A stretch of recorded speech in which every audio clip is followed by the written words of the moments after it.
আয়, এটা আমার বয়ফ্রেন্ডের রেস্টুরেন্ট, আয় আয়। আরে প্রিয়া, তুমি এখানে? আসো বসো। আরে তুই ম্যাডামকে নাম ধরে ডাকতেছিস মানে? পিয়া, তুই কি ওকে চিনিস নাকি? আরে আরে, তুমি এখানে, তার মানে কি তুমি এখানে ওয়েটারের কাজ করো নাকি? আরে না না, আপু, একে কি তুই চিনিস? আর এটাই তোর বয়ফ্রেন্ড নাকি? হ্যাঁ আমি ওর বয়ফ্রেন্ড। আরে পিয়া, দুনিয়াতে আর কোনো মানুষ পেলে না ওয়েটারকে তোর বয়ফ্রেন্ড বানালি? এই বেচারার মনটা অনেক ভালো, এই জন্য ওইটারকে বয়ফ্রেন্ড বানাইছে, তাই না আপু? আরে তুমি আমাকে মিথ্যে কথা কেন বলছো?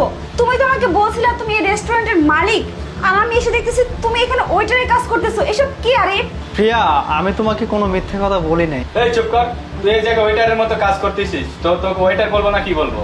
আরে তুমি আমাকে আমার বন্ধুর ভাইয়ের সামনে বেয়াজ্জতি করছো, অপমান করছো, তোমাকে তো আমি ছাড়বই না। আরে পিয়া, তুই চিন্তা করিস না, আমার বয়ফ্রেন্ড আছে না, ও বড় কোম্পানিতে চাকরি